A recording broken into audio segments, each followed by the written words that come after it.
السلام عليكم ورحمة الله وبركاته، ازيكم يا أحلى متابعين في الدنيا وأحلى أخوات في الدنيا، عاملين ايه؟ أخباركم ايه؟ ايه رأيكم بقى في صوابع زينب الجميلة اللذيذة دي؟ جميلة جدا وسهلة جدا واقتصادية جدا إن شاء الله وهتعجبكم. طبعا دي من ضمن ايه حلويات رمضان الشرقية الجميلة كده، بصوا الجمال، حاجة تحفة. ما شاء الله، ناشفة وفي نفس الوقت دايبة وجميلة جدا ولذيذة.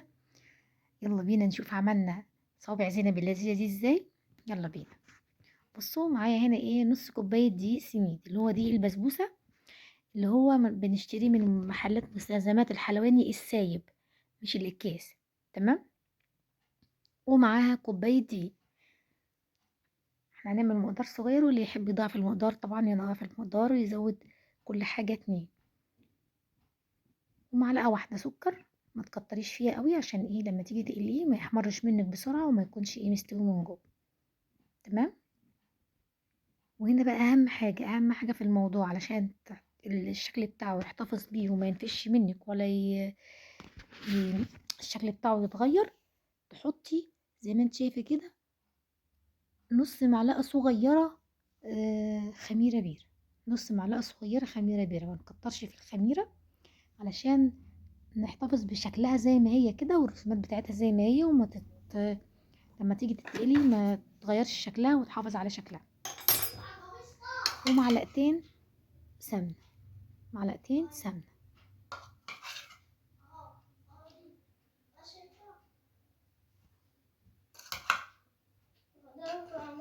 قلب بقى السمنه كويس خالص في المقادير دي كلها، اللي هي ايه، اللي هي نص كوبايه دقيق سميد وكوبايه دقيق عادي ومعلقه سكر ومعلقتين سمنه. وهقلب كل المقدار على بعضه وهخلي لحد ما اخليه كده زي حبات الرمل. اخلي اشرب السمنه، الدقيق بالسمنه واخليه زي حبات الرمل. كمان هنا هضيف، انا نسيت ذره ملح، نسيت اضيفها، هضيفها دلوقتي معاكم.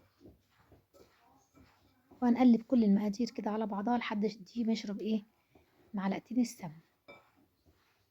معلقتين السمنه دول هيخلوها دايبه وجميله جدا، لما تيجي تقطمي كده تبقى دايبه معاكي وزي اللي تشتريها من بره واحسن كمان ان شاء الله. تمام. تمام. حابه تضيفي دلوقتي فانيليا سايله، ضيفي فانيليا بودر ضيفي. مش حابه كده كده ايه هنحط في الشربات. الشربات انا على فكره عاملاه. ايه هو الشربات؟ كوبايه بس. وهنا معايا كوبايه الا ربع ميه، وهضيف فيها ايه لحد ما ايه ما العجينه بتاعتي تكتفي بالميه. يعني انا حاطه جنبي كوبايه الا ربع وبزود منها. طبعا تاخدي بالك ما تكونش طريه، علشان ايه احنا مش عايزينها طريه. لو طريه هتنفش وشكلها هيتغير لما نيجي نقلي. انا عايزاها عجينه ماسكه، عايزه عجينه صوابع زينب تكون ماسكه ومش طريه. يعني مش مثلا تقولي عايزه ميه تحطي لها ميه كتير، لا.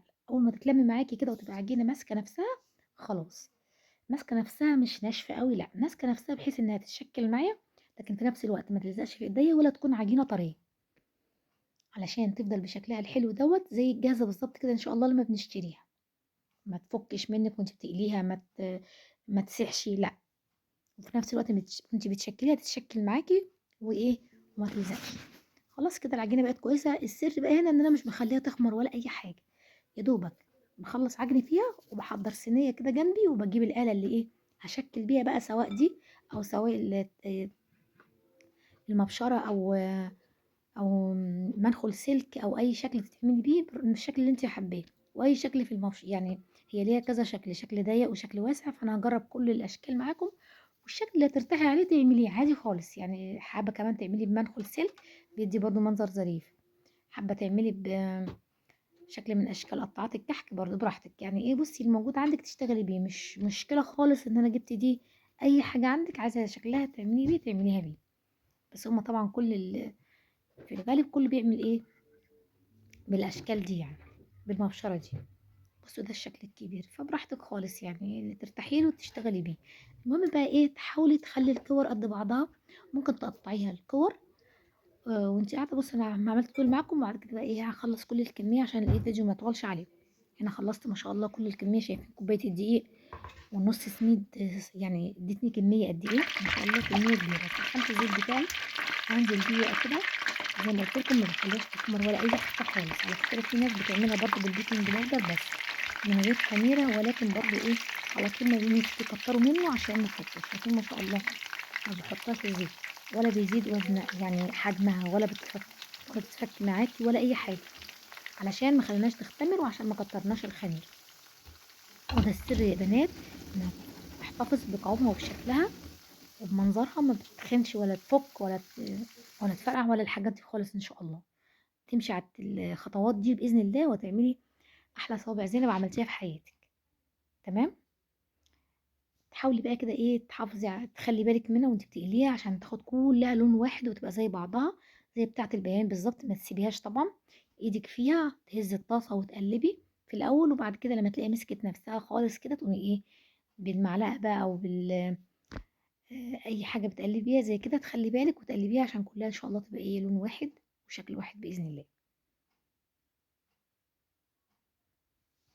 بنطلع يعني مثلا اول طاسه اول ما تحمر، وبعد كده اخلي الزيت ايه يهدى، وبعد كده بنزل ايه الطاسه التانية. طبعا ايه بتقطعيها على طول وانت قاعده يعني، شوفي حد لو حدش انه ما حدش معاكي يساعدك بتقطعيهم، تخلصي طاسه طاسه وتقليها علشان ما ايه ما تخمرش منك وتعمل اشكال ايه مش ظريفه معاكي. بصوا ما شاء الله زي ما قطعناها زي ما ايه ما حمرناها، ما شكلها ما اتغيرش ولا اي حاجه باذن الله. بصوا بس ايه يعني بتعملي كده ازاي يعني تقطعي انت عشان الاشكال ما تروحش منك، تقطعي على قد مقدار الطاسه وتقليه وبعد كده تكملي وهكذا. طبعا انا عامله الشربات بتاعي والشربات بارد، الشربات بتاع الحلويات الشرقيه عامه يعني صوابع زينب بالذات بيكون شربات تخين بارد. شربات تخين بارد بحمل ايه، بحط معلقه كوبايه سكر وكوبايه ميه وعصره ليمونه وفانيليا، بس كده عملتهم قبل ما ابتدي يعني علشان ايه يبقى بارد معايا وجاهز. اول ما بطلعها من الزيت على طول بصفيها من الزيت وبحطها على الشربات البارد على طول، واقعد اقلب فتره كده دقيقتين وبعد كده بطلعها. ما شاء الله هنا خلصنا الكميه كلها. بصوا ما شاء الله جميله ازاي، تحفه بصراحه هتعجبكم جدا، جميله جدا جدا جدا. شايفين الاشكال اللي بوريها لكم دي الشكل اللي عملته، كل شكل اللي عملته فضل ثابت ولا اتغير ولا اتفكت ولا زاد حجمها ولا اي حاجه. مقادير بسيطه جدا وموجوده ان شاء الله في كل بيت. بتمنى تجربوها وما تنسونيش بقى دعوة حلوة منكم كده ان شاء الله، ولايك عشان الفيديو يرتفع ان شاء الله، وكلمة حلوة، وتشاروا الفيديو لاصحابكم وكل قرايبكم عشان يعملوا ان شاء الله صوابع زينب في رمضان باذن الله. كل سنة وانتم طيبين، وان شاء الله انتظروني باذن الله اعمل لكم ان شاء الله حاجات حلوة كتير. يا رب الفيديو يكون عاجبكم. انا بقى بوريكم ان هي مقرمشة من بره ازاي وجميلة من بره، ولما تقطميها دايبة ولذيذة بصراحة فظيعة. بصوا الجمال ده الشكل التاني، كل الاشكال ما شاء الله زي ما هي. والسلام عليكم ورحمة الله وبركاته، وانصروني في فيديو جديد. متنسوش بقى اللايك والاشتراك في القناة وتشيروا الفيديو لاصحابكم. والسلام عليكم ورحمة الله وبركاته.